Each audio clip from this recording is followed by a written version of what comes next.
In the previous lecture, we looked upon the graphical representation of the distance moved by a friend with respect to time. This was a graphical plot giving the behavior and the rate of change. Welcome to the lecture 1.2 Mathemagic 2.0 Reinventing Calculus. In this particular lecture, we are going to talk about functions. So in this lecture, we'll be talking about functions. Now, as we discussed earlier, that functions are nothing but a specific type of processing units. We've seen earlier in one of the examples that if you input anything to a processing device, something like this, you get some output out of it. Now say for example, this is a number processing device, and what I do is we give some numbers to it, 1, 2 and 3. If the output coming out becomes to be 2, 4 and 6, we can very well say that if this is P is the input and Q is the output, we can very well say that this function is related to that Q is becoming equal to 2 times the P. Means if I give 6 over here using this particular 2P as a function, I'll be getting 12. In another example, we can very well look to that if it is x plus 1, the function is x plus 1, we'll call input as x and let the output be y. We look to it that if the input given is 1, because of the processing, the input is 1, thus it will be 1 plus 1, and finally the output given would be 2. If the input given is 4 as a number, because the input given is 4 and the function is adding 1 to it, the output given would be 5. Now the function x plus 1 will behave in such a manner that whatever the input be, maybe 15, while passing by this processing or by passing by through this function, a 1 would be added and the output given would be 16. Now this is the role of a function.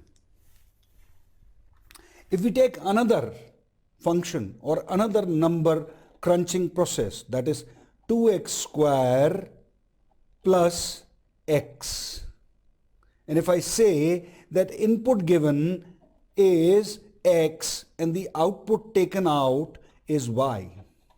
If I say that the input given is maybe 2, now let us see what this function is going to do. It will be 2 into 2, because this 2 is the input given, square plus another 2, because this is going to correlate it here. And the output in terms of y would be 10. Now this is the output, y, and this is the input, x.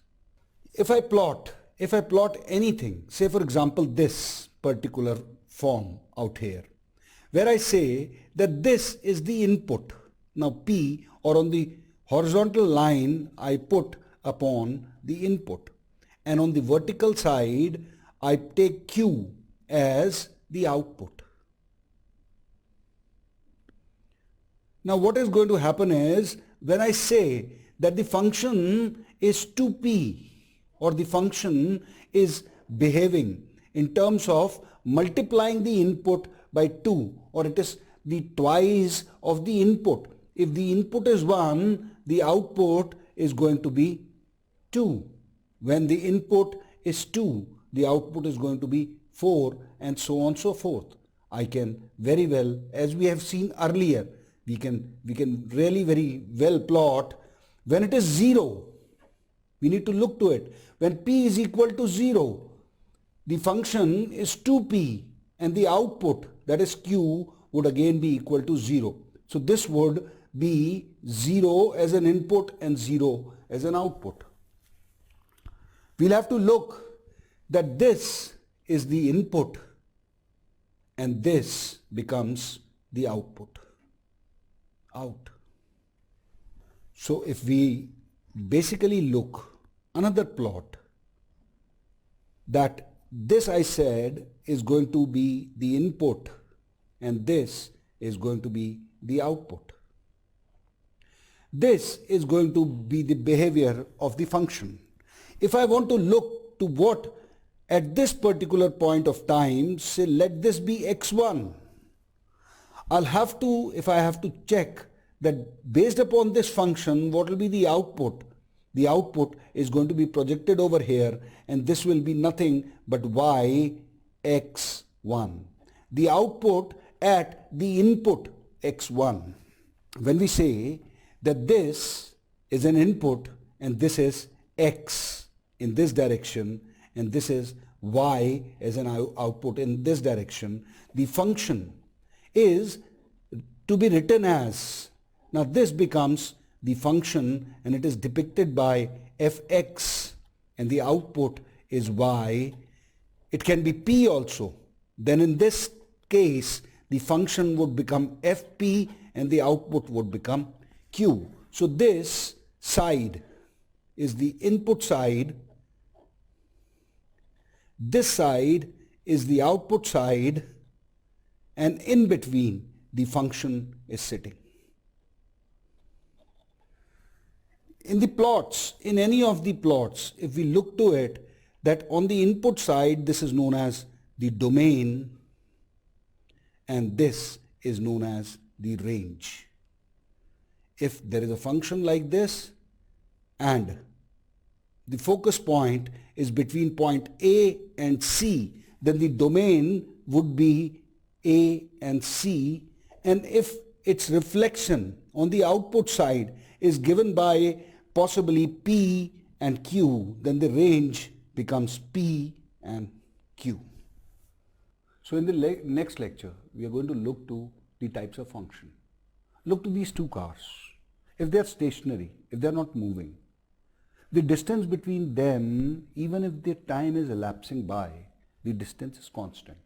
So this is a form of behavior and this can be depicted by a function.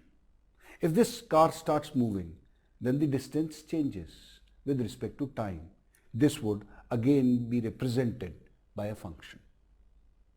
See you then in the next class. Thank you.